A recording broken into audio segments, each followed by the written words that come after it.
أعوذ بالله من الشيطان الرجيم بسم الله الرحمن الرحيم الصلاة والسلام عليك يا رسول الله وعلى آلك وأصحابك يا حبيب الله نور من نور الله نور من نور الله رب اشرح لي صدري ويسر لي أمري واحلل عقدة من لساني يفقهوا قولي۔ آج ہم حضرت سلمان فارسی رضی اللہ تعالیٰ عنہ کے بارے میں جانیں گے۔ حضرت سلمان فارسی رضی اللہ تعالیٰ عنہ کے والد فارس میں اصفہان کے ایک گاؤں کے باشندے اور وہاں کے زمیندار و کاشتکار تھے۔ آپ رضی اللہ تعالیٰ عنہ بچپن سے ہی سادہ اور خاموش طبیعت تھے۔ ہم عمر بچوں کے ساتھ کھیلنے کے بجائے مذہبی مشغولیت میں مشغول رہتے اور مگر جلد ہی مجوسیت سے بیزار ہو گئے۔ وہ مجوسیت کے آتش کدے سے نکل کر دین مسیحیت میں آ گئے، یعنی پارسی مذہب اختیار کر لیا۔ انہوں نے مختلف اساتذہ سے علم حاصل کیا۔ وہ سچے حق کی تلاش میں تھے اور انہوں نے پہلے عراق میں ایک راہب کے پاس تعلیم حاصل کی۔ 3 سال ان کے پاس وقت گزارا اور وہ راہب دن میں روزہ رکھتے تھے اور رات میں عبادت کرتے تھے۔ حضرت سلمان فارسی رضی اللہ تعالیٰ عنہ نے بھی یہی عمل اختیار کیا۔ اس کے بعد جب ان کے وصال کا وقت قریب آیا تو پھر انہوں نے آپ رضی اللہ تعالیٰ عنہ کو اموریہ میں ایک استاد کے پاس جانے کو کہا۔ جب ان کے پاس وہ پہنچے اور ان کے پاس زیر تربیت رہے تو جب ان کا آخری وقت قریب آیا اس راہب کا، تو حضرت سلمان رضی اللہ تعالیٰ عنہ نے اس سے آئندہ کے متعلق مشورہ طلب کیا کہ اب مجھے کس کے پاس تعلیم حاصل کرنے کے لیے جانا چاہیے۔ اس نے کہا، آج دنیا میں کوئی شخص ایسا باقی نہیں ہے جس سے ملنے کا میں تمہیں مشورہ دوں، البتہ اب اس نبی کے ظہور کا زمانہ قریب ہے جو ریگستان عرب سے اٹھ کر دین ابراہیم علیہ السلام کو زندہ کرے گا اور کھجوروں والی زمین کی طرف ہجرت کرے گا۔ حضرت سلمان فارسی رضی اللہ تعالیٰ عنہ نے اس راہب سے نشانیاں پوچھیں تو اس راہب نے 3 نشانیاں بتائی کہ آپ ان نبی کو اس طرح پہچانیں گے کہ وہ نبی صدقہ قبول نہیں کریں گے، دوسرا یہ کہ وہ ہدیہ قبول کر لیں گے، اور تیسری نشانی یہ ہے کہ ان کے کندھوں کے درمیان مہر نبوت کا نشان ہوگا۔ اس عالم کے مرنے کے کچھ عرصے بعد اموریہ میں رہے اور اس کے بعد یثرب آنے کا فیصلہ انہوں نے کیا۔ پہلے مدینہ منورہ کو یثرب کہا کرتے تھے۔ تو ایک تجارتی قافلہ یثرب کی طرف روانہ ہو رہا تھا تو انہوں نے حضرت آپ رضی اللہ تعالیٰ عنہ نے ان سے کہا کہ مجھے بھی اپنے ساتھ لے جائیے۔ تو وہاں اس قافلے کے سردار نے کہا کہ تمہارے پاس کھانے پینے کا کچھ سامان اور مطلب زیادہ راہ ہے یا پھر کچھ پیسے وغیرہ ہیں؟ تو حضرت سلمان فارسی رضی اللہ تعالیٰ عنہ نے کہا کہ میرے پاس کچھ پیسے ہیں، وہ لے لیجئے۔ تو وہ آمادہ ہو گئے اس بات پر اور ان کو اپنے ساتھ چلنے کے لیے کہا۔ راستے میں ان لوگوں نے آپ رضی اللہ تعالیٰ عنہ کو دھوکہ دے دیا اور انہیں غلام بنا لیا، غلام بنا کر آگے بیچ دیا۔ اسی طریقے سے 2 3 4 5 دفعہ نہیں آپ غلام بنا کر بیچے گئے، بلکہ 10 دفعہ آپ آگے سے آگے غلام بنا کر بیچ دیے گئے۔ آخری مرتبہ جب آپ غلام بنا کر بیچے گئے تو وہ ایک یہودی تھا جس کا ایک کھجوروں کا باغ تھا اور آپ مدینہ منورہ پہنچ چکے تھے۔ اس یہودی کا جو کھجوروں کا باغ تھا وہ مدینہ منورہ میں تھا۔ اب حضرت سلمان فارسی رضی اللہ تعالیٰ عنہ کو اس بات کی بے حد خوشی تھی کہ وہ مدینہ پہنچ گئے اور وہ رسول پاک صلی اللہ علیہ وآلہ وسلم کا بے تابی سے انتظار کرتے تھے۔ ایک دن روزانہ وہ کھجور کے درخت پر چڑھ کر اور دور تک جائزہ لیتے تھے۔ روزانہ ان کا یہ ایک معمول تھا۔ ایک دن وہ حسب معمول کھجور کے درخت پر چڑھ کر دور تک جائزہ لے رہے تھے تو ایک قبا کی طرف سے کافی سارے لوگوں کا ایک ہجوم نظر آیا اور طلال بدرو علینا کی آوازیں بلند ہوتی سنائی دی گئی، جس سے حضرت سلمان فارسی رضی اللہ تعالیٰ عنہ سمجھ گئے کہ آپ صلی اللہ علیہ وآلہ وسلم تشریف لے آئے ہیں۔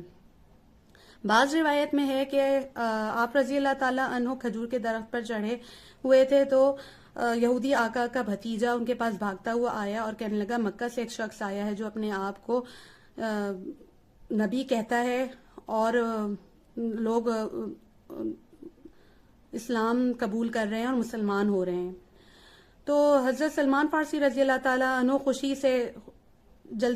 کے مارے جلدی سے اس کھجور کے درخت سے نیچے اترے اور اس سے دریافت کیا، تو جس پر ان کا یہودی آقا بہت زیادہ غصہ ہو گیا اور اس نے کہا کہ اپنے کام سے کام رکھیں۔ حضرت سلمان فارسی رضی اللہ تعالیٰ عنہ دل میں بہت خوش ہوئے اور انہوں نے جیسے ہی موقع پایا تو رسول پاک صلی اللہ علیہ وآلہ وسلم کی خدمت میں حاضر ہو گئے. چند کھجوریں آپ صلی اللہ علیہ وآلہ وسلم کی خدمت میں لے کر حاضر ہوئے اور کہا کہ یہ صدقے کی کھجوریں ہیں، اسے قبول کر لیجئے. رسول پاک صلی اللہ علیہ وآلہ وسلم نے ان کھجوروں کو قبول کرنے سے انکار کر دیا اور کہا کہ نبی صدقہ قبول نہیں کرتے. پہلی نشانی تو ظاہر ہو گئی. اب دوسری نشانی کے لیے وہ کچھ عرصے کے بعد دوبارہ کھجور لے کر گئے آپ صلی اللہ علیہ وآلہ وسلم کی خدمت میں اور کہا کہ یہ ہدیہ ہے، یہ تحفہ ہے میری طرف سے، یہ کھجوریں قبول کر لیجئے. آپ صلی اللہ علیہ وآلہ وسلم نے وہ کھجوریں قبول کی اور بہت خوشی سے انہیں کھایا. پھر اس کے بعد دوسری نشانی تو یہ بھی ظاہر ہو گئی. اب تیسری نشانی دیکھنے کے لیے آپ رضی اللہ تعالیٰ عنہ بےتاب تھے کہ کسی طریقے سے یہ تیسری نشانی بھی پتہ چل جائے.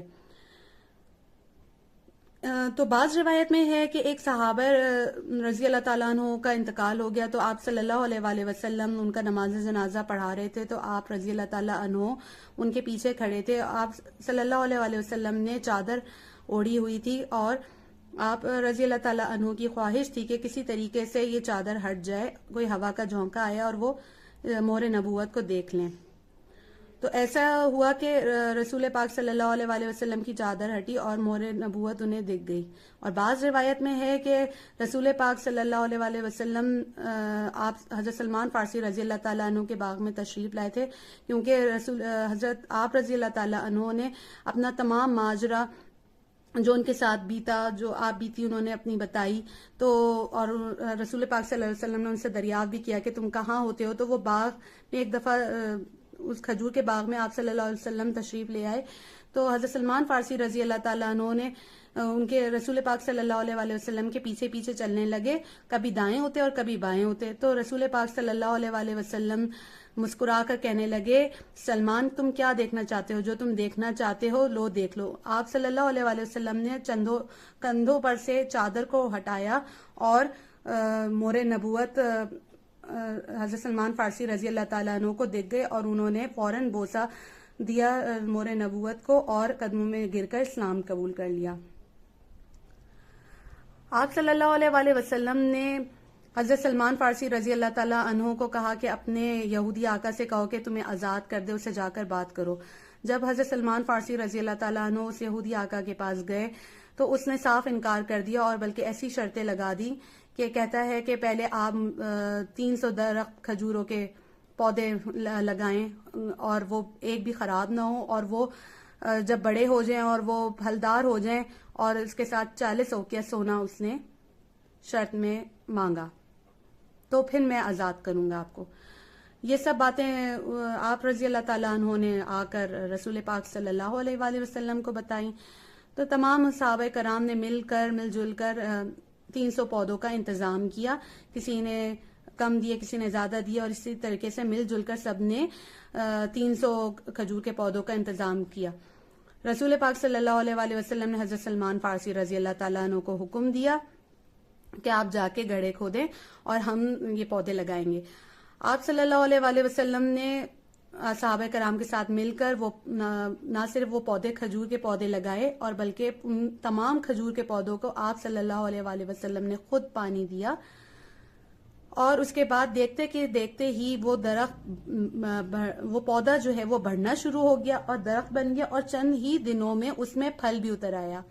یہ معجزہ ہے، یہ رسول پاک صلی اللہ علیہ وآلہ وسلم کا معجزہ ہے. سبحان اللہ.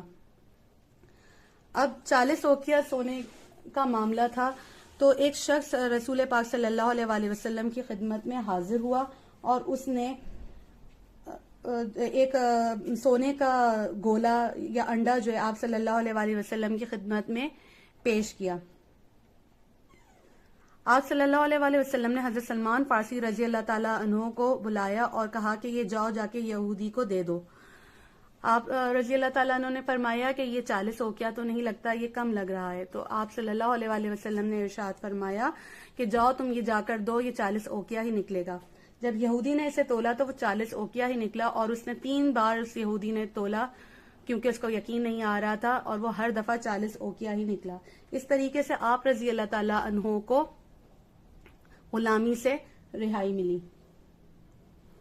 آپ رضی اللہ تعالیٰ عنہ غزوہ بدر اور غزوہ احد میں شرکت غلامی کی وجہ سے شرکت نہ کر سکے، لیکن غزوہ خندق میں انہوں نے نہ صرف شرکت کی بلکہ انہوں نے جو ایک مشورہ دیا تھا خندق کھودنے کا، وہ حضرت سلمان فارسی رضی اللہ تعالیٰ عنہ نے ہی دیا تھا، کیونکہ وہ ایران کی کافی جنگیں انہوں نے دیکھی ہوئی تھی اور اس لیے وہ جنگی اصولوں سے اچھی طرح واقف تھے۔ چنانچہ جب انہوں نے مشورہ دیا کہ مدینے کے چاروں طرف خندقیں کھود کر شہر کو محفوظ کر دینا چاہیے، یہ تدبیر مسلمانوں کو بہت پسند آئی اور اسی پر عمل کیا گیا۔ غزوہ خندق کے علاوہ حضرت سلمان فارسی رضی اللہ تعالیٰ عنہ تمام لڑائیوں میں مسلمانوں کے دوش بدوش شریک رہے، اور غزوہ خندق کے بعد بھی کوئی ایسا غزوہ نہیں ہوا جس میں شریک ہو کر داد شجاعت نہ دی ہو۔ آپ رضی اللہ تعالیٰ عنہ کو سرور کونین صلی اللہ علیہ وآلہ وسلم سے والہانہ محبت تھی، اپنے وقت کا بیشتر حصہ دربار رسالت میں گزارتے اور فیضان نبوی سے بہرہ مند ہوتے۔ آپ رضی اللہ تعالیٰ عنہ نے بارگاہ رسالت سے سلمان الخیر اور سلمان منا اہل البیت، سلمان ہمارے اہل بیت سے ہیں، جیسی خوشخبری سننے کی سعادت پائی۔ جب کوئی آپ رضی اللہ تعالیٰ عنہ سے پوچھتا کہ آپ کے والد کون ہیں تو ارشاد فرماتے میں دین اسلام کا بیٹا سلمان ہوں۔ آپ صلی اللہ علیہ وآلہ وسلم نے فرمایا کہ حضرت علی مرتضیٰ رضی اللہ تعالیٰ عنہ، حضرت عمار رضی اللہ تعالیٰ عنہ اور حضرت سلمان فارسی رضی اللہ تعالیٰ عنہ، جنت ان کی متلاشی ہے۔ سبحان اللہ۔ حضرت سلمان فارسی رضی اللہ تعالیٰ عنہ حضرت عمر فاروق رضی اللہ تعالیٰ عنہ کے دور خلافت میں مدائن کے گورنر مقرر ہوئے۔ مدائن کے گورنر مقرر ہونے کے چند ہفتے بعد ہی آپ رضی اللہ تعالیٰ عنہ کا انتقال ہو گیا۔ آپ رضی اللہ تعالیٰ عنہ نے طویل عمر پائی، بعض روایت میں ہے 250 سال اور بعض روایت میں ہے 350 سال۔ آپ کی تاریخ وفات 10 رجب 33 ہجری ہے۔ آپ رضی اللہ تعالیٰ عنہ کی قبر مبارک مدائن میں ہے۔ جزاک اللہ۔